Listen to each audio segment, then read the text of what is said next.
On parle de panier abandonné quand le visiteur d'un site marchand sélectionne le produit, les place dans un panier, mais quitte le site avant d'avoir finalisé l'achat. En magasin physique, la présence d'un vendeur permet de minimiser cette sortie sans achat, mais sur le web, cela prend des proportions importantes.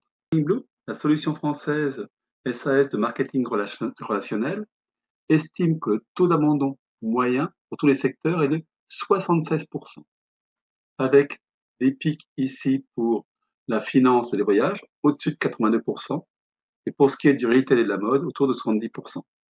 Donc on voit qu'il y a un effort important à faire. Sachant qu'en plus que selon le device utilisé, le taux d'abandon diffère.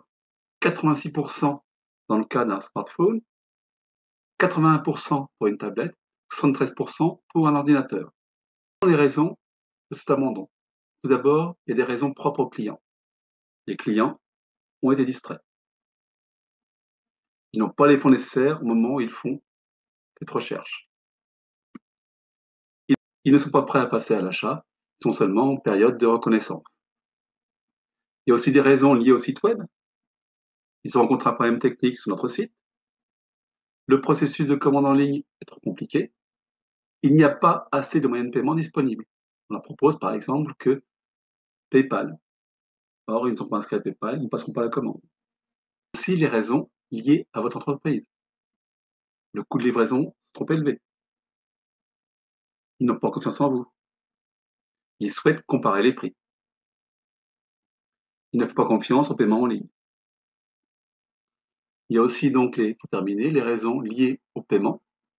Il y a un manque de diversité comme expliqué. On ne propose qu'un ou deux modes de paiement. Ce n'est pas suffisant. La page de paiement n'est pas responsive. Donc, ils sont sur leur portable pour des problèmes. C'est une page de paiement qui n'est pas rassurante. Éventuellement, il n'y a pas HTTPS. Et puis, le 3D Secure.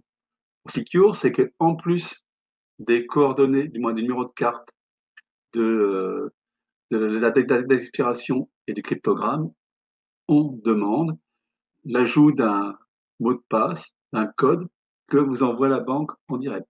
Donc, si vous êtes sur votre portable, ça suppose de reconsulter, changer d'écran, changer, etc. Donc, ça prend du temps, donc on abandonne. Face à ces multiples raisons, une seule solution, c'est envoyer un email de relance. Ici, j'ai créé une commande sur mon site web avec un client qui s'appelle client, comme on l'a mis ici. Son prénom, c'est Essai. Donc, je lui envoie un message personnalisé à l'entête de mon entreprise. Bonjour Essai, son prénom.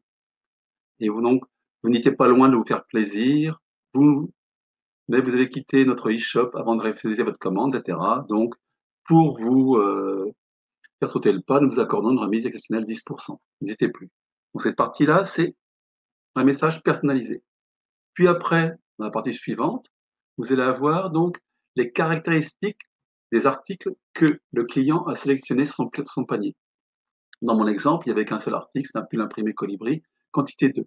Et si on clique ici sur voir mon article, on va directement sur le site web de Sport Aventure et on a justement le descriptif de l'article qu'il a voulu commander.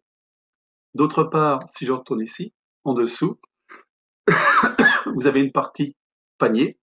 On clique dessus, voir mon sous-panier. Vous revenez ici, donc, sur votre page prêt à commander. Une chose, malgré tout, qu'il faut savoir, un avertissement.